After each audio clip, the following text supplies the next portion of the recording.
அனைவருக்கும் வணக்கம். தெய்வீக பலன்கள் சேனல் சார்பாக தங்களை அன்புடன் வரவேற்கிறோம். இன்று நம் காணொளியில் காண விரும்புவது செல்வம் தரும் லக்ஷ்மி குபேரன் நவமி வழிபாடு சிறப்புகளை பற்றி இந்த காணொளியில் பார்க்கலாம். வாருங்கள் காணொளிக்கு செல்லலாம். மறக்காமல் ஒரு சப்ஸ்கிரைப் செய்யவும். ஏழுமலையானுடைய திருமணத்திற்கு கடன் கொடுத்தவர்தான் குபேர பகவான் என புராணங்கள் தெரிவிக்கின்றன. பாரம்பரிய ஈஸ்வரன் குபேரன் மீது கருணை கொண்டு வடக்கு திசைக்கு அதிபதியாக்கி சங்கநிதி பத்மநிதியை காக்கும் பொறுப்பை குபேரனிடம் கொடுத்தார். இதனால் வாழ பிறந்தவனுக்கு வடக்கு என பழமொழி இருக்கிறது. குபேரன் நீங்காத செல்வம் அல்வி தருபவர். ஆனால் செல்வத்துக்கு கடவுள் மகாலட்சுமி ஆவார்கள். செல்வத்தை பக்தர்களுக்கு முறையாக பகிர்ந்து அளித்தவர் மகாலட்சுமி தேவி. எனவேதான் குபேரன் லக்ஷ்மி குபேரன் என்று அழைக்கப்படுகிறது. குபேரனுக்கு ஏற்பட்ட சாபத்தினால் நாடு நகரம் பொன் பொருளை அனைத்தையும் இழந்து நின்றபோது லக்ஷ்மி தேவி வணங்கினார். அவரிடமிருந்து எந்திரத்தை பெற்றார். அந்த எந்திரத்தை பயன்படுத்தி எளிய பூஜை செய்தால் நன்மை கிடைக்கும். பொன் பொருள் செல்வம் நிறையும், வியாபாரம் தொழில் அபிவிருத்தி கிடைக்கும். செல்வம் கிடைக்க நவமி நாட்களில் குபேரலட்சுமி எவ்வாறு வழிபடுவது என்பதை பற்றி பார்க்கலாம். வாரத்தில் நன்கு நவமியாக, அதாவது வாரத்தில் வெள்ளிக்கிழமையாகவும் நவமி திதியம் தொடர்ந்து எடுத்துக்கொள்ள வேண்டும்.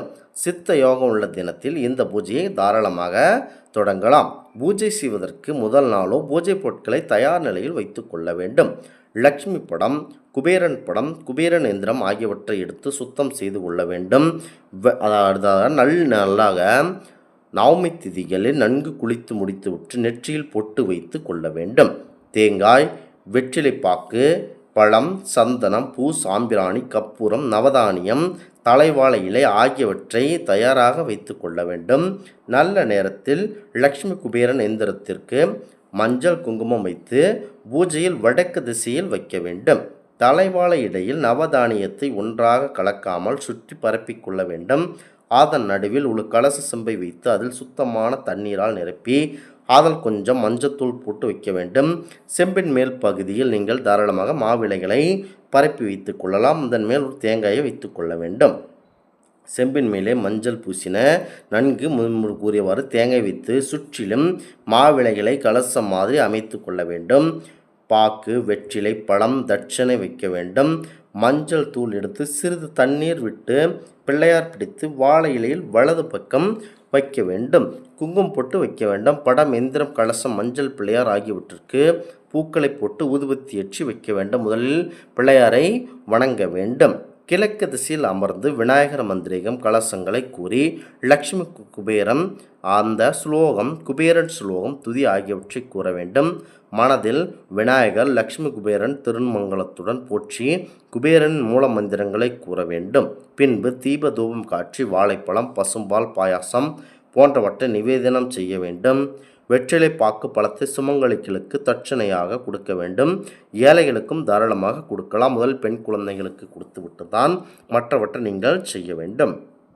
கோரிக்கைகளை நிறைவேற்றியவுடன் செல்வம், சந்தோஷம் ஆகிய ஆரோக்கியத்துடன் தரும்படி குபேரனை வேண்டிக் கொள்ள வேண்டும்.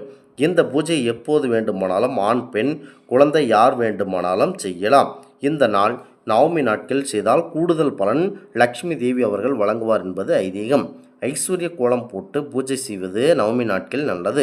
இந்த கோபூஜை இதன் மூலம் அனைத்து செல்வங்களுக்கும் உன்னதமான வாழ்வாக அமையும். இந்த ஓம் எக்ஸ்ராய வித்மகே வைஸ்ராய தீமகி தன்னோ குபேர பிரஜாயதாத் இந்த குபேர மந்திரத்தை உச்சரித்து வாருங்கள். செல்வ வளம் உங்களுக்கு தாராளமாக இருக்கும். லக்ஷ்மி குபேர பூஜை நீங்கள் நவமி என்று செய்வது உகந்தது. இந்த ஆணி மாதம் இந்த நாட்களில் புரட்டாதி நட்சத்திரம் ஒரு நாளில் செய்வது மிகுந்த நல்ல பலனை தருகிறது. ஒவ்வொரு வாரமும் வியாழக்கிழமை மாலை 5 மணி முதல் இரவு 8 மணிக்குள் குபேர காலமாகும். இந்த நேரத்தில் கடன் தொல்லை, வியாபாரத்தில் நஷ்டமடைந்தோர் 5 வியாழன் மாலை குபேர தீபம் ஏற்றி லக்ஷ்மி குபேர நாமம் செய்தால் நல்ல பலன் கிடைக்கும். நவமி நாட்கள் செய்தே கூடுதல் பலன் விஷ்ணு பகவானின் அருளும், பரம்பொருள் அனுமன் மற்றும் ஸ்ரீ லக்ஷ்மி தேவி அவர்களின் அருளும் தாராளமாக கிடைக்கப்பெறுகிறது. இதனால் இந்த பூஜையை நவமி நாட்களில் தாராளமாக செய்து பாருங்கள். நல்ல பலன் உங்களுக்கு கிடைக்கும். இந்த ஆன்மீக தகவல் உங்களுக்கு பிடித்து இருந்தால் தெய்வீக பலன்கள் சேனலை கண்டிப்பாக சப்ஸ்கிரைப் செய்து கொள்ளவும். மீண்டும் ஒரு நல்லதொரு காணொளியில் உங்களை சந்திக்கிறோம். நன்றி, வணக்கம்.